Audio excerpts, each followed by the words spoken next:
Welcome back to the Beyond the Batter's Box podcast. I'm your host, Nick Kemper. I have Terry Phillips with me again today. Today we have a very special guest, Mr. Tim Gabbett. Thank you very much for coming on, Tim. Yeah, well, thanks for having me, guys. It's good to be here. It's wonderful to be here. Talk to us a little bit, because you're from Australia. So what brought you to the States right now? And then talk to me a little bit about your journey. Yeah, well, look, a lot of my work is in the States. I consult the teams here. But over the last couple of weekends, I've done a couple of public workshops for Lake Washington PT. So, yeah, that's been a lot of fun. And that's how Terry and I met, actually. We met last weekend and had dinner together, and here we are today. Nice. Here we are. What is that phrase like? You meet in the parking lot and then you're all of a sudden like best friends? I've never heard Something like that. Something like that. I don't know. But either way, Tim, thank you. Tell us a little bit about the work you're doing right now. Oh, look, the work I'm doing right now. Well, on this trip, I'll consult to some teams and I'll do the workshops. When I'm at home, I'll be working with athletes and coaches from Olympic sports or professional sports, and that can vary. The job can vary from day to day. So some jobs it's designed around um, troublesome rehabs. There's an athlete in rehab, and we're just having trouble getting him out or her out. So what do we need to reset? What do we need to change to try and improve that? Other times it could be just working with coaches on planning, planning a session or planning a week, or then looking a bit further and planning a month or a season. How they're going to optimize adaptation, really. So, when are we going to get our training in? When are we going to get our hard stimulus, our high stress stimulus in? And then when are we going to get our recovery in so we can get adaptation? So yeah, it varies from job to job. So and no two jobs are alike. The week before I flew out to the States, I was on a speedboat following rowers around, and the night before I was at a field hockey session. So it can vary from day to day. What is your favorite sport that you work with right now? Well, look, I grew up on rugby league on the East Coast. It's a team sport that's played predominantly on the eastern seaboard of Australia. So that was the sport that I always wanted to work in. But if I came to the States, when I came here, I saw hockey, ice hockey, and thought, wow, what is this game? This is unbelievable. It's just one big repeated effort. It's frenetic. It's a really good sport. But I like the challenges that come with different sports, right? So baseball's a really unique one in that you've got such a large number of games in a short period of time, and the NBA poses challenges. NFL is a really unique sport. So, I like all sorts of sports. For myself, my own sport is probably middle distance, long distance running. And as Terry might have heard, it's because I was genetically blessed with 100% slow twitch fibers, right? So that's probably the further the race went, the better I got, because everyone else was dropping off, and I just had the slow twitch to keep going. Keep going. What brought you into the field? I know you grew up playing rugby, and then you said that you're genetically uh, optimized to do long distance running. What got you into what you're doing right now? Oh, look, without a doubt, my dad was my biggest influence. Uh, he he used to train athletes. He used to train football, rugby, soccer players, but runners as well. And that wasn't his main job, but that was his hobby. Um, but he was really good at it, and it wasn't that he had any real formal qualifications in it, but the things that he was doing 30, 40 years ago, um, when I think about it now, a lot of it hasn't changed. We've got some fancy words to describe what he was doing, but yeah, he kind of understood it really well. So, and I used to follow him around a lot as a kid. They used to call me his shadow. right? So when he would go to a training session, I'd be 10 years old and I would be jumping in the session and training with these adult players. So I learned a lot about training through doing it with my dad and watching him. And um, yeah, so that to me was probably my early influence was, oh, geez, I really like this stuff. It comes, it's instinctive to me. I feel like I learned a lot just through osmosis early on, just through hanging around it a long time. Um, yeah, so there's probably other influences in my life that kind of made me think this is where I want to go. But that, and there was no full time job in sport for a sports scientist. Funnily enough, like when I was going through university, all those all those jobs were in the basically the Australian Institute of Sport system. It was pretty new at that time. They were the only full time jobs, and those jobs are harder to get out of than they are to get into in the first place, right? Because once you're in there, you're not going to give them up because there's no job to go to. Um, so in those days you had to kind of create your own path. The jobs didn't exist in pro sport. There was no the jobs for qualified people. There was no one employed in sport who were qualified. It was just the fittest former player used to be the Yep. person who trained the team. So it took a while to find my way to pro sport and to actually create that path. It's probably one of the first jobs in my field in Australia um, to be a sports scientist in a professional team. Two things, and these things kind of go hand in hand. You mentioned the field hasn't changed in terms of how you train in the last 30 to 40 years. It hasn't changed that much. One of the things that has changed, though, is technology and AI. And this kind of, intertwines into the non-athletes basically coming in and kind of taking the jobs away, or not taking the jobs away, but more so moving the jobs to the people who didn't play.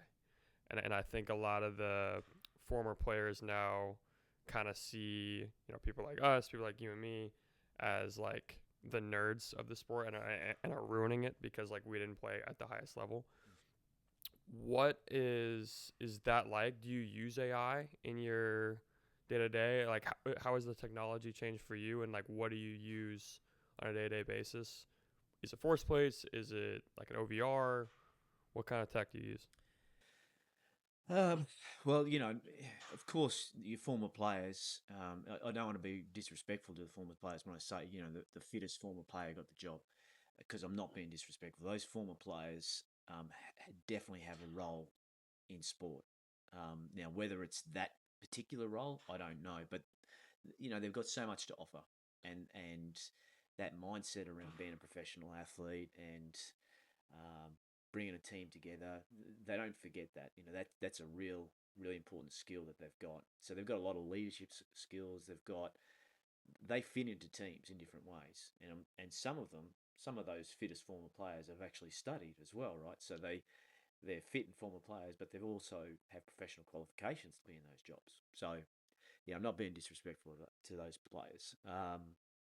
Yeah, technology has changed, of course, and my first exposure to AI was in 1997. There was a guy who was doing research at the university I was at the time when I was doing my research, and he was training this artificial neural network to identify the components of a counter movement jump. Right, so this was in 1997, and that I had my first exposure to it. And throughout 1997 through to about 2024, you'd hear the terms neural networks and artificial intelligence. But in this last year, 18 months, it has just gone off the charts. So, in time, AI is going to AI is already important. I still feel there's a need for the human element. Right now, that might indicate an old school mindset, but um, one thing AI can't do is wrap your arm around a player when they're feeling a bit flat, or give them a pat on the back when they've done something really good. So that human element to me is it's a massive part of the coaching process for me. Yes, I use some data. Yes, I use some technology at times, and force plates are one that we use a lot. Um, for my running, I use Garmin. So I've got a GPS watch that'll collect the distance. It'll collect how I'm traveling in high speed efforts. But to be honest with you, I feel like I'm using less technology now than I did, say, 10 years ago and 15 to 20 years ago. And that might seem strange when we've got more of it and you're using less of it. When I'm training an athlete, when I'm training myself, I'm not asking the question, how much of this technology can I use? Can I use bits and everything? I'm saying, what's the least amount of information I need in order to make a good decision? And for my own training, I use very little technology. I wouldn't even need the watch to collect what I'm doing. I know whether I've hit my targets or not. I know if it's a hard session or if it's an easy session, because I've developed an ability over a long time and a lot of training experiences to get in touch with how my body's feeling. And that to me is a really important part for athletes is don't get bogged, don't necessarily coach the number, or don't just respond to the number. You've got to get in sync with your body and learn how you're feeling. Learn, am I feeling super fatigued today, and therefore can't just it's not a good time to push hard, and I'm better off taking an extra day's rest, or am I just feeling a little bit tired and a bit spongy on myself, and actually I can just give myself a kick in the butt and get out there and do it. So learning the difference between that is a bit of a skill, and you're only going to learn it through listening to your body and the experiences through training. When you go about picking the tech that you use for that specific athlete, and basically you're trying to use as less as possible, how do you? Because obviously it's subjective on how the athlete's feeling, and only the athlete really knows like how they're feeling. So how do you trust them, per se, to basically say like, okay, yeah, you're really burnt out, you're not going to push the note today, or okay, you're actually feeling not too bad, you can go a little bit more higher. Yeah, I mean, this is what you're talking about. There is one of the criticisms of subjective monitoring is that it's subjective. It's too subjective. Now, that is a strength of it because it's very hard to argue with someone's perception of fatigue. Like if you're telling me you're fatigued, I can't say no, you're not fatigued. Like if you're telling me it, it's your perception. But we also know, like coaches know, I know athletes lie, right? Some athletes lie. They're telling you that they're more fatigued than what they are, because in their mind they know that you're going to look at that number and you're going to say, okay, well, he's fatigued. I'm going to give him an easy day tomorrow, right? And which may not be what you had in mind initially or part of the plan. So, they're trying to work the system. Some of them are trying to work the system. So, if we take the NFL as an example, a lot of what we want to know is the load response. We want to know, well, what is the load that you've given your athlete, and then what is the response to that load. Now, you've got an idea based on the load you've given them what the response should be. So if they deviate a long way away from that response, then it's either a really good response to that load or it's a really poor response, and then you can adjust your program as a result. In the NFL, they don't. A lot of them teams don't really put much stock on the subjective response variables, like how you're feeling, because of they prefer the objective data. So they might use some GPS to monitor their players in practice, and then they might get them. Let's say they've got them on a force plate doing some max force testing, or they're doing some counter movement jump testing, some power testing, to monitor the response. So they're taking the subjectivity out of it, but they're still getting a load response measure. Not everyone has that technology though, right? So if you're an athlete with no resources at your disposal, then you a lot of the time you have to use some sort of subjective measures. So the way you choose those measures will depend on the sport demands, and then within the sport, it will depend on the position demands, and then it'll also depend on, well, how much resources do we have at our disposal. If you've got a lot, I still would say, well, you only really need to measure. The ideal monitoring cycle is, have you measured external load and the response to that, so the internal response? Then, as a long term adaptation, are you measuring well being subjectively, or are you measuring some sort of objective readiness to train again, receive another dose of training? Um, so that's kind of how I think of training as a cycle, and you just you have to make a decision based on the type of training you're doing. What's going to be the best subjective or objective tool to monitor that response? What made you realize you don't need as much tech? Well, look, I mean, I don't know whether I don't need as much tech. Maybe things could be a lot better if I use more tech. um, but I'll tell you a story. 10 years ago, I worked with a team, and I was the coach was recruiting me basically, and he said, okay, well, there's a few things you need to know before you sign on. He said, we don't have any resources. No, the club is broke. We've just been kicked out of our facility, so we don't have a facility. We don't have any resources. And I looked at him. He said, "Oh no, we've got enough money to pay you, but we don't have a lot of the technology." And then he said, "And we've got no staff." He said, "So it'll just be you." Okay. And I'm thinking to myself, geez, this coach really needs to work on his sales technique, because this is not the way you recruit someone. And it was in my head. I'm going, well, look, I've been using all of these new toys, all this tech. How am I gonna do the job that I'm required to do for these elite level players? And then this calmness came over me. I was fortunate enough to come through a system, through a period of time where we didn't have tech.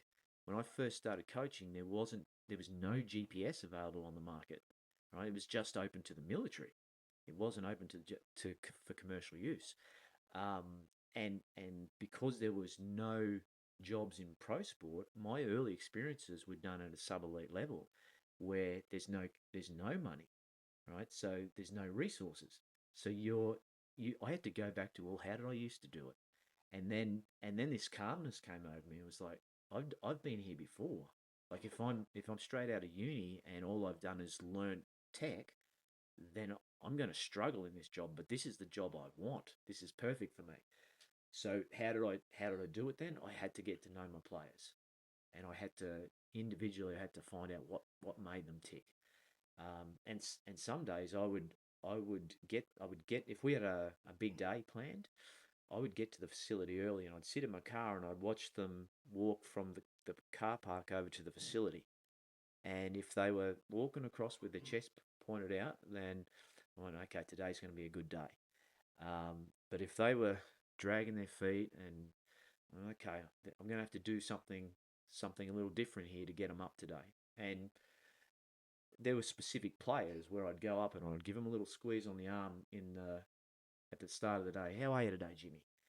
And if Jimmy's kind of like this and all soft and spongy, then I know, well, today might not be the day for Jimmy. I'm going to have to either do something different, or I might have to coax him into doing a bit of work. But if I squeeze him on the arm and he flexes back to show me how big his bicep is, then I go, all right, Jimmy's on today. This is going to be a great day.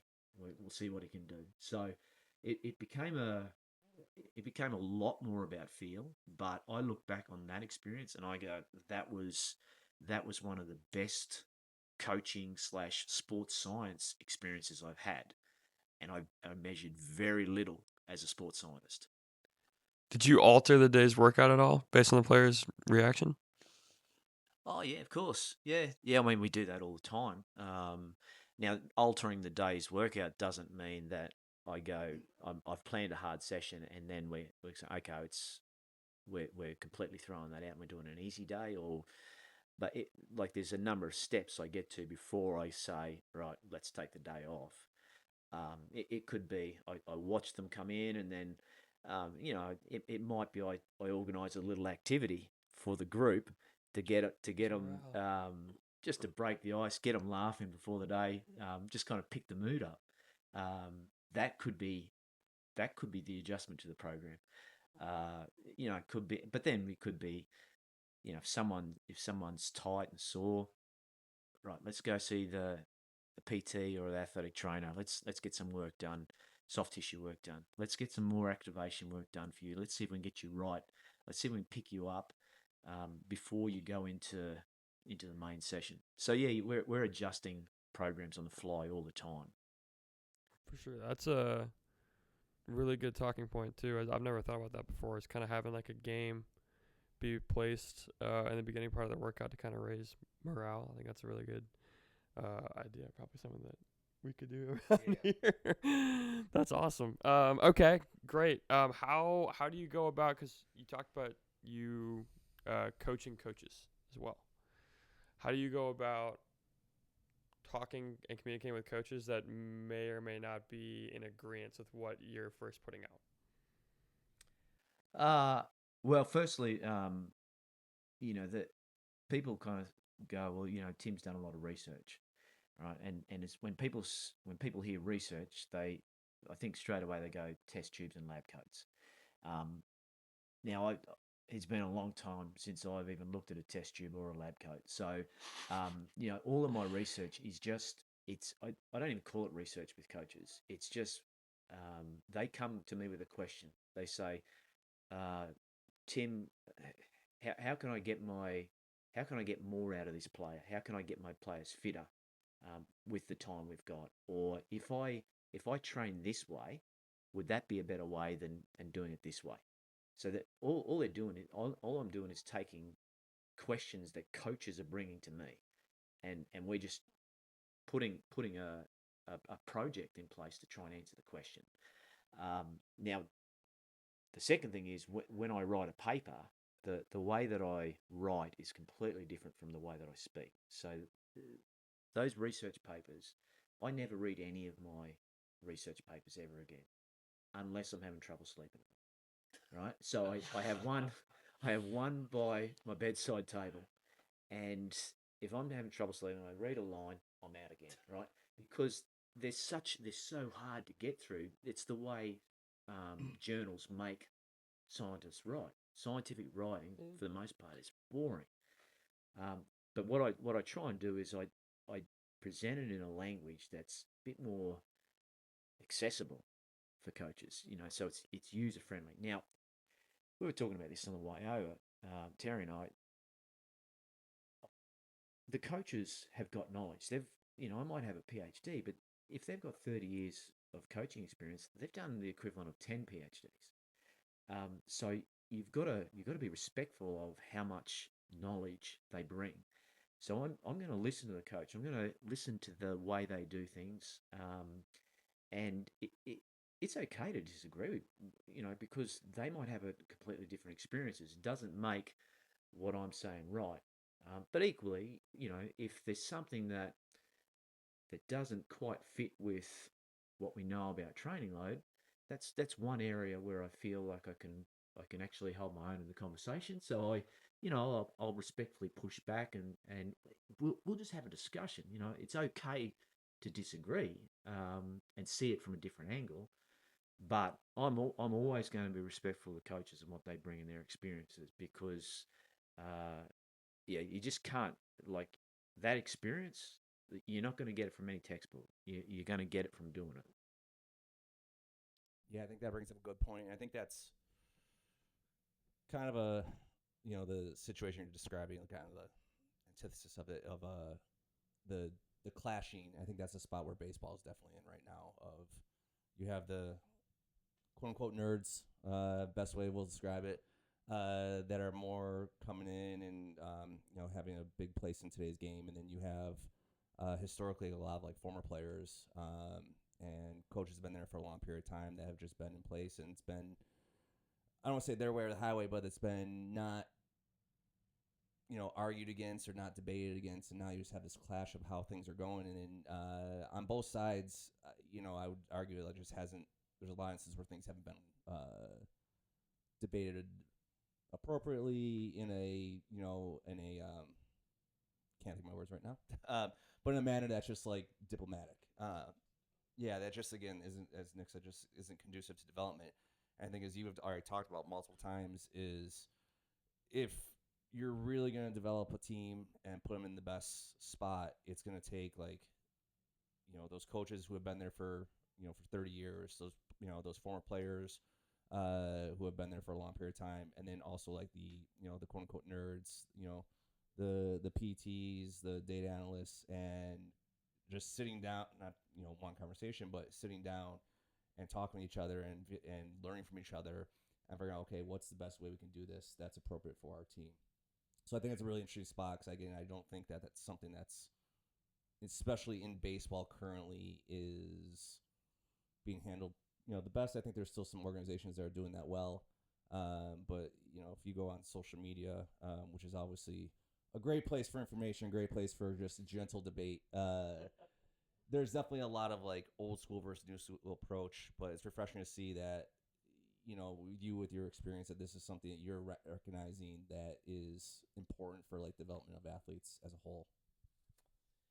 Yeah, well, look, I mean, let's think of how you might have met your partners, right? You probably what you did was I don't know, maybe you're at a bar, or maybe you met them somewhere and took them out for dinner or took them out for a coffee, right? So it starts with something really simple, where you sit down and have a coffee with someone. You're developing relationship in a really simple way. In many ways, I'm not saying I want to marry any of these coaches, but what I'm saying is that that's the exact same thing I do with my coaches. I say, well, look, um, I'd love to sit down and have a coffee with you. Can I buy you a coffee and just can we talk about some of the challenges you're facing in your sport? I'd really like to learn more about how you go about things, how you structure your week. What are the biggest things that that are head scratchers for you at the moment? What really troubles you? You know, can I help you? Is there a way that I might be able to help you? And I've said before, and I'll say it again: the best sports science that I've done um, is typically when I've done nothing at all.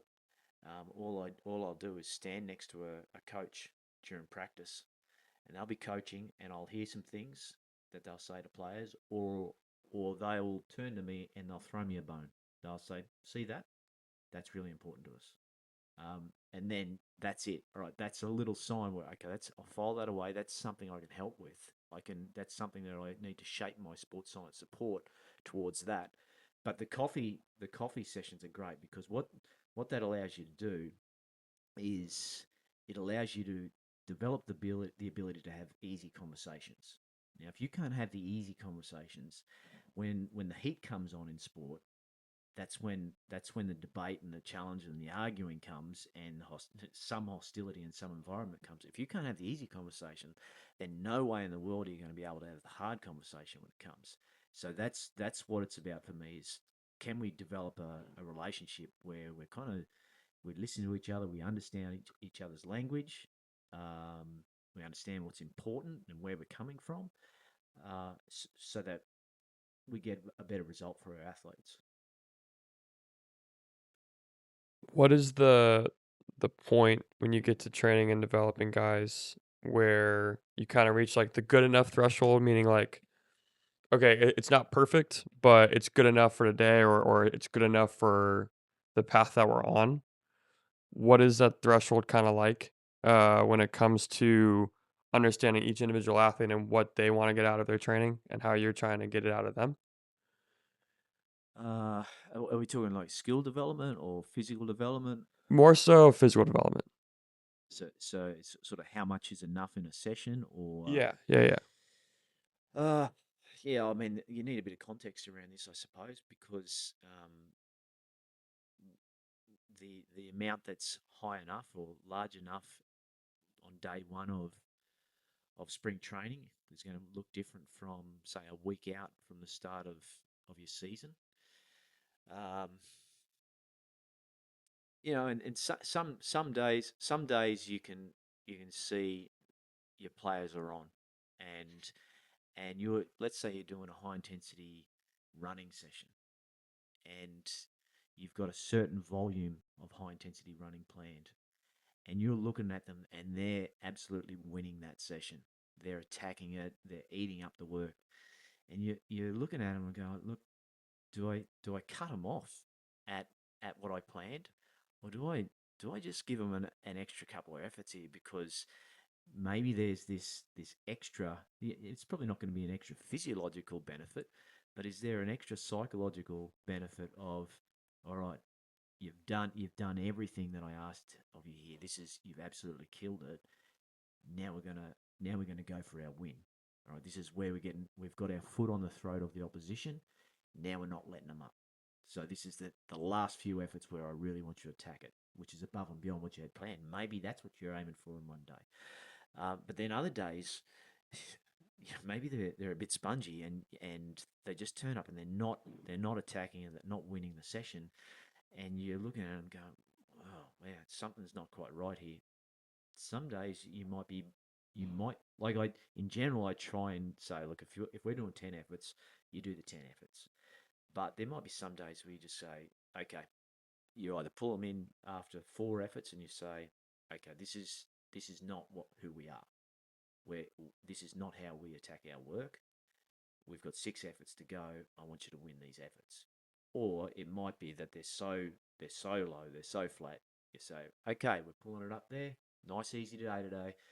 Come back tomorrow, recover well, get your sleep in, get your hydration in, come back tomorrow, be ready to train because we're attacking it tomorrow. So it'll depend a little bit on where you are in the season, and you're trying to balance, some honesty with confidence. How do you go about doing that with guys who are going through rehab? So guys that are supposed to hit certain thresholds. So we had a guy in here the other day, and basically he had a velo threshold. He's coming back from Tommy John. And he had a velo threshold, I think it was like 64 or something. And he ended up throwing like 69. And it was completely like based off feel. He felt good enough that day to push it. It was kind of accidental, I think, of that he got up there. But how do you go about communicating that with him? Because it's hard to rein an athlete back when telling them, hey, we don't want to push that hard. I know you're seeing a number, but we want to dial it back a little bit. How do you go about doing that? And how do you also manage understanding? Okay, yeah, it's good for you to push the envelope here a little bit. You can go a little bit higher, or hey, actually, we see some signs. What are those signs that we want to dial it a little bit back?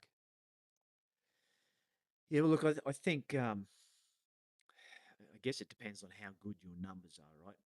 In my experience, when we talk about thresholds, that you don't want to go over that threshold, there generally is, it's not a fine line between being loaded and injured.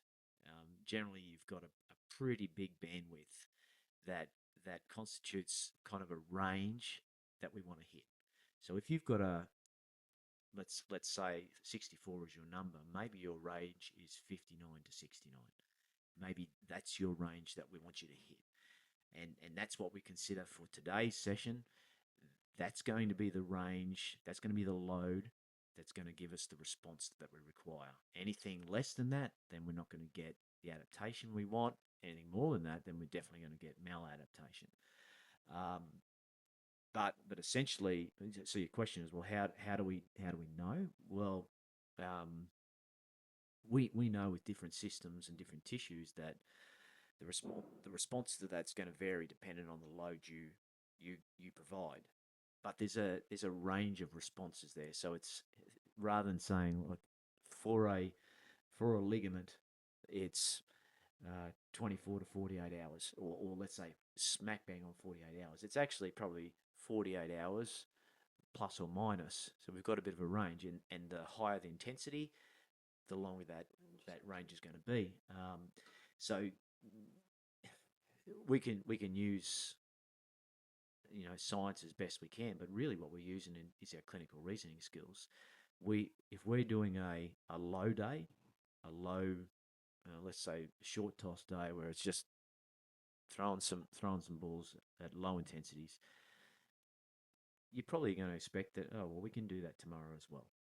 But if you're getting on the mound and you're throwing, let's say, a healthy pitcher and you're throwing 90 miles per hour plus, um, that's high stress activity. You're not going to do that 2 days in a row. You're going to probably allow at least 72 hours, or ideally 72 hours. It might take longer than that before you throw really hard again. Now, when you think about the starting pitchers, well, they throw every 5 days or so. Yeah. So, I mean, that's a pretty good range. Somewhere in there, you want a stimulus in between those starts. So a stimulus where you're actually throwing reasonably hard, so that you're actually prepared for the next one. But you don't want it too close to your next start because you're not going to have the recovery time frame to actually do it. So yeah, we have an idea of the load response for specific tissues and systems, but I work on a range of this is a bandwidth of normal loads that I'm aiming for. This is a bandwidth of response times that I'm expecting. You mentioned the training of pitchers briefly in season. In terms of just like right now, you mentioned how make sure their high stress work or their CNS work is going to be spaced out from their next game day. How would you go about doing that for a position player that plays every single day, 160 games a year? Obviously, they're going to rotate a ton on the field. They're going to get their sprint work in. What would your in-season work look like for a position player? Yeah, I mean it's a tough sport, right? It's and from you guys will know better than me, but so your relief pitchers and your closers, they're a little bit harder to train for than your starters. Your starters, you know when they're going to go. But so for your position players, I would be trying as much as possible to impose some structure on the unpredictable nature of the sport. But I wouldn't be saying, all right, for my entire team, or my entire group of position players, today is a high speed day. What I would do is probably split them into 3 groups. So, and they just rotate on basically a 3-day cycle. So on day 1 you have group 1. On day 2 you have group 2. Day 3 you have group 3. And every 3 days they're doing a high stress stimulus. And it may not be the same volumes that you're getting in spring training, but the idea is that throughout the season, everyone's still getting a structured exposure to high stress stimulus, but at any one point in time, the whole team isn't fatigued. Right? The whole team or whole group of position players isn't fatigued. You've just got a group that are carrying a little bit of extra stress into the games, but then the other 2 groups are they're kind of picking up the slack a little bit, and then the next day, the next group takes over. They'll be carrying a little bit more fatigue, so the other 2 groups pick up the slack a little bit, and you're kind of rotating a little bit the way through there. That's a way that you can maintain chronic load throughout a season, and so that when you get to, and if you're doing well enough throughout the season, you can then start going, well, how do we want to enter into playoffs? And you're thinking, if playoffs are going to be a big stress, multiple games, if we're doing well enough, do we have a chance to preload into playoffs? So preloading is like way out from playoffs. You're thinking 6 or 8 weeks out. We're going, can we raise the floor even more so that when we get to playoffs, we've unloaded them, and they're hitting the ground like full of steam. Now, you obviously need the team to be doing well, because if they're not doing well, it's hard to justify it. Yeah, but that's how I do it. You're not creating fatigue in all groups all at once. You're spreading the fatigue across days, and the preloading one, it's a game changer. I can actually hear Nick's wheels spinning in his head right now. Yeah. Kind of with that said, I would say like there's probably like 2 common ways that coaches would probably approach that. I think there's probably like and again, this isn't only these 2 ways, but this is what you commonly see. You get one subset of coaches where it's like, no, they're going to run when I want them to run. They're going to we got to run our gassers, we got to run our poles, and they have to do it on these dates, and they're just, it's almost like their way or the highway type deal. But more like you talk on probably other end of the spectrum where coaches like that idea of chronic workload, the idea of like building it, like dosing fatigue in through the season where they're going to be a little more like hesitant to do that. How do you educate coaches on that side of things about the importance of chronic workload? I mean, we're using the instance of position players in a sprint team, but obviously it's going to have a high carry like throwing too. But in an instance where like coaches just may not feel like, hey, we don't want our guys to be tired like when game time rolls around, and they're just not seeing, you're putting something out here as like a long-term picture. This is what's best for the season. How do you get that message across to them as far as like the importance of building up this chronic workload for their guys? Yeah, well, look, there's not just one way that you can attack it either. It doesn't have to be this super high volume session. If you've done your job in spring training and you've been able to build some durability and some robustness into your group through appropriate training, it's much easier to keep it there than it is to get there in the first place.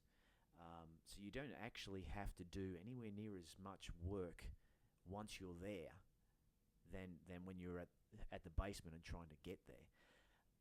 So I wouldn't see it as a massive polarized stimulus where you're doing these high volumes of, say, sprinting. I would probably see it as more of a microdosed program where across that congested season you're just trying to get in these regular sub-threshold doses of appropriate load, whatever the appropriate load is for the group that you're training. So if it's throws, it's throws. If it's sprinting, it's sprinting. And with microdosing, the idea is that you're developing physical qualities. You're raising chronic load. It may not be a super amount, but you're raising chronic load. But you're not eliciting this massive fatigue that is going to put you at risk of losing games. It's such a low stimulus. It's just like a regular exposure, so that if I have to go there in games, I've been here. I've got enough chronic load to tolerate it. That's the basis of all my treatment sessions with my athletes, not for sprinting, but just getting the point across to them as we're entering in season now of, commonly we get a lot of, especially our older high school athletes, where they're just wanting to lift 5-6 days a week consistently, and they want to carry that into the season. And I always just kind of in a kind of different manner, talk to them about like the thing right now is baseball. The thing right now isn't physical development. You can't. I always use a dimmer switch analogy. You can't have both dimmer switches of physical development, like getting after in the weight room or sprinting in this instance. That can't be turned up when baseball's turned up, especially when we're talking about high school athletes. School is also turned up, hopefully, for them. Maybe not always the case, but ideally school is turned up too, and you can't just have everything like at full throttle all the time because, like I said, that's, they're seeing me for a reason probably, and this is probably a component of it.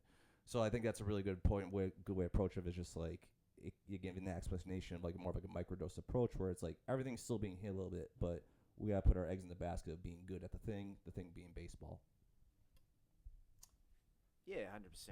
Like there's only so much load you can put on your cup from day to day, and once the season rolls around, you've got to be honest. What's the most important load that you want to be putting in that cup? It's going to be the game. And if you're thinking it's something else, then maybe you're in the wrong sport. But so fill your cup up with the baseball load first. If something has to go, you don't want it to be that. But I would also say that it doesn't mean that you think that what you've done in preseason is going to last, is going to protect you or set you up to handle the rigors of a baseball season right throughout the season. So these microdoses of lifting, microdosing of strength work, or microdoses of high speed running, sprinting, they're going to underpin. They give you the athletic qualities to do baseball specific skills. So hitting a ball hard, you're going to have to be strong to do that. To throw a ball, that it's not just shoulder strength or arm strength that we're talking about. We're talking about a whole body movement. and sprinting when you're fielding a ball or running between bases. Yeah, that's a baseball skill, but it's underpinned by physical qualities. So the microdosing that you do underneath it, if you're trying to do 5 or 6 sessions like you did in spring training and do that in season with all the games you're playing, then the cup's going to overflow with load. You've just got so much load and the cup's not big enough to hold it. So fill your cup up with your baseball load, but think, how am I going to support that baseball load? And you can do it through microdosing of strength and conditioning work. I think I'm just gonna have that clip like on my website when people like go to my website. That's just the first thing it's gonna play, and then if like you have to still figure out, then you can actually schedule and see me. What is, because the NBA schedule is a lot harder in terms of consistency. The NFL, you play every week; it's one game a week. MLB's every day. NBA is not as consistent. You play 2-3 times a week, sometimes 4. The days are not set in stone, meaning like you could play one game on Monday, one on Wednesday, one on Friday. Next week is Tuesday, Wednesday, Thursday, Sunday, whatever. Okay. How do you go about then programming those guys' training? Because that obviously there's going to be a lot more variance. They're going to probably have a lot more neural fatigue coming off of back-to-back. And they're also probably going to be a lot more tired in their legs from the chronic workload of playing 2 games. How would you then test from a maximal standpoint? Would you test from a maximal standpoint? And then 2, how would you program the guys that aren't playing as much? I know that it's a loaded question here.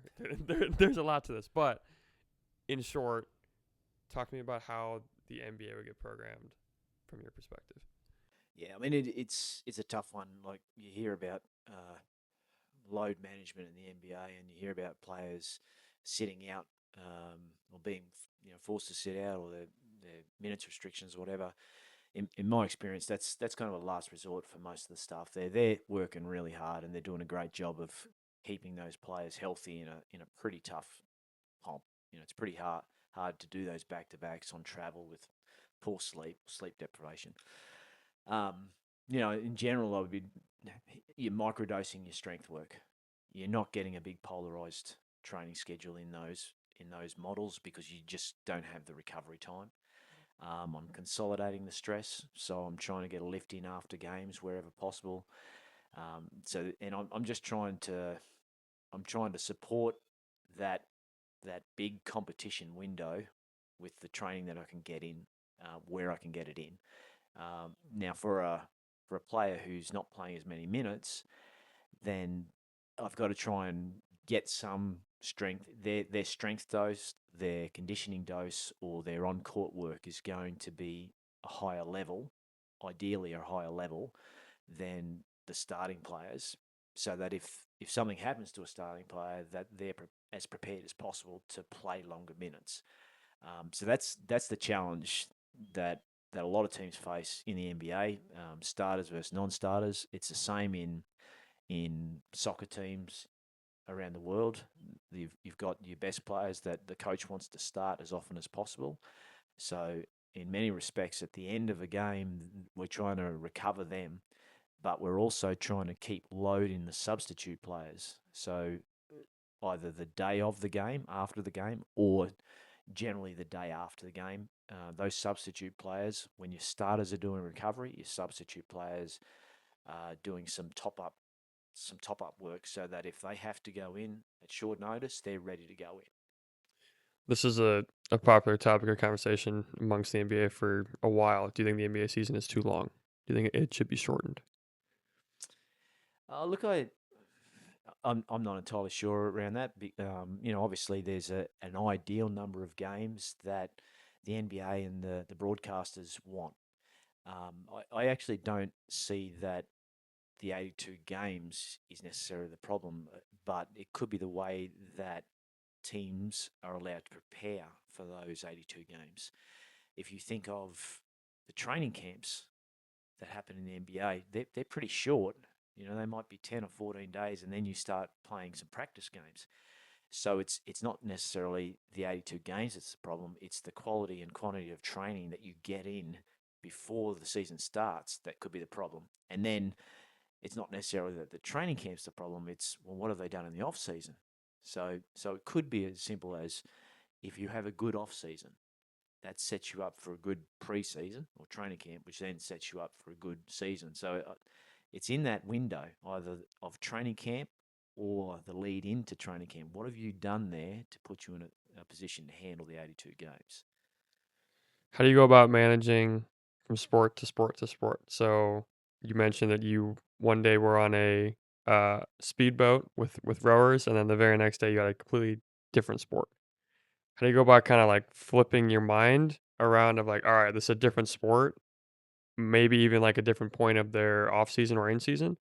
How do I go about developing them? Uh, Look, I don't know. I can't really tell you exactly what my process is there, but other than just talking to the coaches and the staff, listening to the challenges they're faced with, um, going in there with no preconceived ideas of what's right, and what's going to be the way to solve that problem. Every sport, they have similar challenges, but then every sport is unique as well. They one might be a physical problem, one might be an injury problem, one might be a skill acquisition problem. So I can't go in there with any preconceived ideas. I go in, listen to the challenge.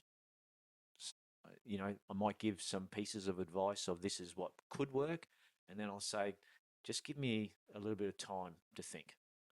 And that could be a couple of minutes, or it could be give me 24 hours, and I'm going to come back to you with some more ideas. So, yeah, I don't necessarily have the solution right there and then, and I can't really tell you what my process is other than just listening to it and then thinking my way through the problem. Do you have a favorite sport to train? One that comes easier to you? Maybe. Well, in Australia, it's rugby league for sure. So just because I've been around it for so long, I strapped my first ankle when I was 10 years old, and I say to people, you know, I got addicted to the smell of liniment really early on, and I've been around it ever since. And the players they're blue collar players, and that's my background. We came from, we weren't we weren't on the bones of our ass, but we were my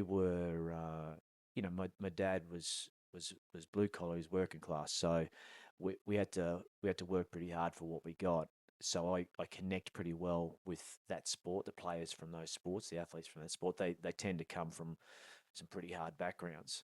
Um, but in America, look, you could choose, say, your top five, and all of them I really enjoy. But when I saw ice hockey, the first time I saw it, I was in a hotel room and I looked over at the TV that was on, and I went, "This sport is something else."